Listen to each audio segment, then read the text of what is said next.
আসসালামু আলাইকুম। সকল শিক্ষার্থীকে স্বাগত জানিয়ে শুরু করছি ম্যাথ ক্লাস। আজকে আমি ম্যাথ ক্লাসে অষ্টম শ্রেণী গণিতের চতুর্থ অধ্যায় অনুশীলনী 4.1 পৃষ্ঠা নম্বর হচ্ছে 54, প্রশ্ন নম্বর হচ্ছে 2 এর নম্বর উয়া।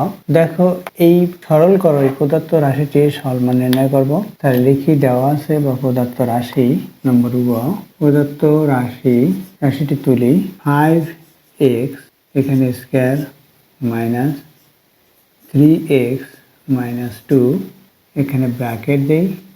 এই যে স্কয়ার আছে স্কয়ারটি দিলাম, এর পাশে প্লাস সাইন, প্রথম পদ লিখলাম প্লাস দ্বিতীয় পদ 2 plus 5x square minus 3x এখানে হোল স্কয়ার আছে, এখানে minus 2 into 5x minus 3x এখানে 5x স্কয়ার হবে 5x স্কয়ার, অর্থাৎ প্রথম পদের মতো করে এটা লেখা, মাইনাস 2 ইন্টু এখানে 2 plus 5x square minus 3x এটা দেওয়া আছে।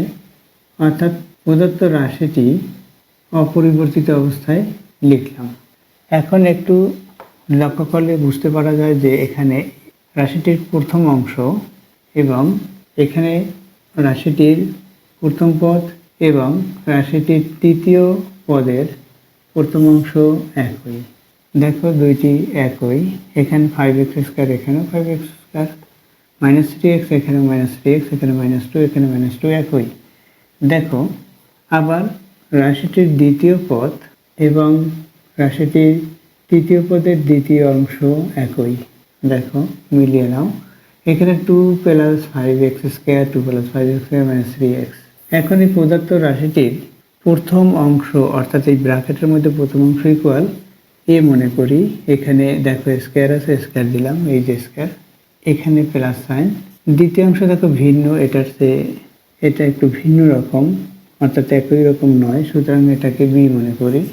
এখানে স্কয়ার আছে, স্কয়ার দিলাম, এই যে স্কয়ারটি এই দিলাম, এখানে মাইনাস সাইন 2, এই অংশটুকু এ মনে করছি এ লিখি, এই অংশটুকু বি মনে করছি বি লিখি। দেখো এটাকে যদি আমরা সাজিয়ে লিখি, প্রথমে এ স্কয়ার লিখলাম, তারপরে মাইনাস 2 এ বি লিখি, এরপর আছে plus sign A B square লিখি। দেখো এটা একটি সূত্র কিনা, অবশ্যই তোমরা বলবে যে এ মাইনাস বি স্কয়ার সূত্র, এ মাইনাস বি হোল স্কয়ার। তাহলে আমরা এটা বুঝতে পেরেছি যে প্রদত্ত রাশিটি সূত্রের মতো করে লেখা। তাহলে আমরা লিখতে পারি কি, ইকুয়াল দিতে পারি। তাহলে এটা কি সূত্র, এ মাইনাস বি হোল স্কয়ার। এ কত এখানে ধরেছি, এটাকে এ মনে করেছি, অর্থাৎ 5x square minus 3x minus 2 এটা হচ্ছে এ, এরপর আছে সূত্রে মাইনাস। বি কোন অংশটুকু মনে করেছি, এই অংশটুকু বি মনে করেছি, অর্থাৎ 2 plus 5x square minus 3x এখানে কি হবে, সেকেন্ড ব্র্যাকেট দিয়ে এ মাইনাস বি, এই সেকেন্ড ব্র্যাকেট দিলাম, এর পাশে এই দেখো স্কয়ার আছে, এই স্কয়ারকে দিই, A minus B whole square equal দিই। এখন কি ভিতরে যে ব্র্যাকেট, এই ব্র্যাকেটের কাজ প্রথমে আমরা জানি করব। তাহলে কি হবে, এই প্লাস সাইনটি এখানে সাইন গুণ করলে প্লাস দিয়ে যেহেতু গুণ করছে, তাই এই সাইনের কোনো পরিবর্তন হবে না বা এই প্রক্রিয়া চিহ্নের কোনো পরিবর্তন হবে না, যা আছে তাই অপরিবর্তিত অবস্থায় আমরা লিখতে পারি। এখানে আমরা ফার্স্ট ব্র্যাকেটও ব্যবহার করতে পারি বা সেকেন্ড ব্র্যাকেট লিখতে পারি। তাহলে কি হবে, অপরিবর্তিত অবস্থায় লিখি 5x square minus 3x minus 2 এটা। এখন এই মাইনাস সাইন দিয়ে এখানে গুণ করলে এখানে যে প্রক্রিয়া চিহ্নগুলো আছে, অর্থাৎ এই যে মাইনাস প্রক্রিয়া চিহ্ন দিয়ে এটাকে যদি আমরা গুণ করি, প্রত্যেকটি প্রক্রিয়া চিহ্নের বামের চিহ্নগুলো পরিবর্তন হবে। এখানে এই মাইনাস চিহ্ন দিয়ে এখানে গুণ করলে এই সাইনের বিপরীত হবে, অর্থাৎ এখানে প্লাস সাইন মাইনাস সাইন হলো 2, এখানে প্লাস সাইন মাইনাস সাইন হলো এভাবে। অর্থাৎ কেন, এই মাইনাসের সাথে প্লাস গুণ, প্লাস মাইনাসে মাইনাস হলো, এই মাইনাস গুণ প্লাস মাইনাস হলো, এখানে কি 5x স্কয়ার হলো, এই মাইনাস এখানে মাইনাস, মাইনাসের সাথে মাইনাস গুণ, এখানে 3x আছে 3x লিখে দেই, এখানে ব্র্যাকেট শেষ করি, এখানে স্কয়ার আছে স্কয়ারটি লিখলাম। এখন এখানে কি হবে, আমরা যোগ বিয়োগ করব। এখানে দেখো 5x স্কয়ার, এখানেও 5x স্কয়ার, সুতরাং এটা থেকে এটা বাদ হবে, কারণ এখানে মাইনাস এখানে প্লাস, 3x থেকে 3x বাদ, একটার বিপরীতে একটি।